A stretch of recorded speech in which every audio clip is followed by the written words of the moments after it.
General question ఏంటంటే, ఇప్పుడు మీరున్నారు. 'గీతాంజలి' మళ్ళీ వచ్చింది. ఇక్కడ కొంచెం మంచిగా ప్రమోట్ అయింది. ఇండియా నుంచి వచ్చింది కాబట్టి కొంచెం అందరికి బాగా తెలిసింది. బట్ రెగ్యులర్‌గా మనకిక్కడ చాలా మూవీస్ చేస్తూ ఉంటారు. సో, దానికి అంటే అంత ఐడెంటిఫై చేయలేరు జనాలు. అవును. అంతలో True. పబ్లిక్‌లోకెళ్ళదు. Correct. So, I feel like అయ్యో! ఇక్కడ మంచి మూవీస్ ఇక్కడ కూడా చేస్తున్నారని. సో, దాన్ని ఎలా తీసుకెళ్లాలంటారు? నాకు అనిపించేది ఏంటంటే బేసికలీ ఇక్కడ చేసేవన్నీ నేను ఇప్పుడు చూసినవన్నీ చాలా కష్టపడి మన సొంత డబ్బులు పెట్టుకొని హ్మ్. అది చేసే బడ్జెట్ లో చేసే. ఫస్ట్ ఆఫ్ ఆల్ అక్కడ బడ్జెట్ ఇష్యూ. హ్మ్. సరే బడ్జెట్లు కొన్ని పెట్టి కూడా చేస్తారు. ఇప్పుడు నేను చూసాను, నాకు మొన్న ఒక అబ్బాయి ఫోన్ చేశాడు. హ్మ్. ఆ అబ్బాయి కాలిఫోర్నియాలో కలిసాడు నిన్ను కోరి సినిమా అప్పుడు. ఓకే. అతను హీరోలా చేస్తున్నాడు.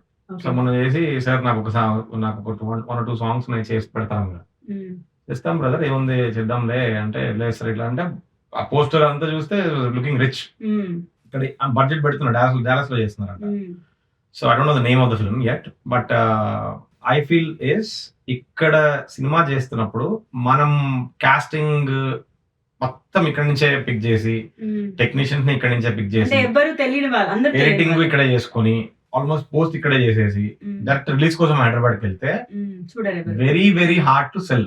కనెక్టివిటీ ఇక్కడ మనకి, మన ఇండస్ట్రీ కనెక్టివిటీస్ తెలుగు అవును. Known 2 faces states. So known face లోనే మన బడ్జెట్ ఇష్యూలు ఉండొచ్చు. Okay okay. సో ఏదో ఒకళ్ళు ఇద్దరిని తెచ్చి ఏదో నామకా పెట్టి అది కూడా doesn't really work. If I work to do it, నేను చేయాలనుకుంటే స్క్రిప్ట్ ఎలా రాసుకుంటాను. ఇప్పుడు మీరు దీనికి classic example lot of cinema movies అదే.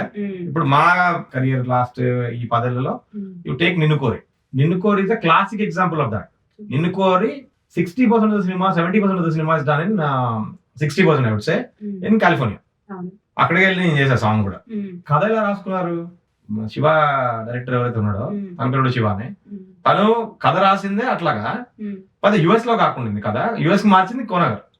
సో ఇంకోటి ఏంటంటే ప్రతి ఒక్కరు మన దగ్గర ఉన్న ప్రాబ్లం ఏంటంటే యుఎస్ లో చేస్తున్న cinema 90% of the time H1B problems, F1 problems, మన లైఫ్ స్టైల్ ప్రాబ్లమ్స్, మన పొద్దున్న వేసే ఆడ్ జాబ్ లో ప్రాబ్లమ్స్, ఇమిగ్రేషన్ ప్రాబ్లమ్స్. ఎవరికి కావాలి వీకెండ్ వర్క్ చేయాలి ఎవరికి? అదే ఇప్పుడు షూటింగ్ వీకెండ్ చేస్తాం, అది కాదు. ఇప్పుడు ఈ సినిమా ఎవరు చూడాలి అక్కడ ఇండియాలో? అక్కడ లేవా కష్టాలు? హైదరాబాద్ లో మనకంటే 100 రెట్లు ఎక్కువ ఉన్నాయి. ఇంకా అట్లీస్ట్ డాలర్లో సంపాదిస్తున్నాం. గ్యాస్ స్టేషన్ చేసో, రెస్టారెంట్ లో పని చేసో గంటకు $10 సంపాదిస్తున్నారు కదా.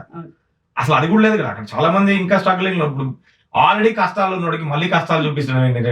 అందులో కామన్ పీపుల్ ఐటీ వాళ్ళని ఒక రేంజ్ లో చూస్తారు. మీరు ఆ రేంజ్ లో ఉండి కష్టాలంటే మా రెగ్యులర్ నార్మల్ పరిస్థితి ఏంటి? అది నాకు అసలు అది ఎంత డిస్కనెక్ట్ అనిపిస్తుంది. ఫస్ట్ నుంచి కూడా ఐఎమ్ అగైన్స్ దిస్.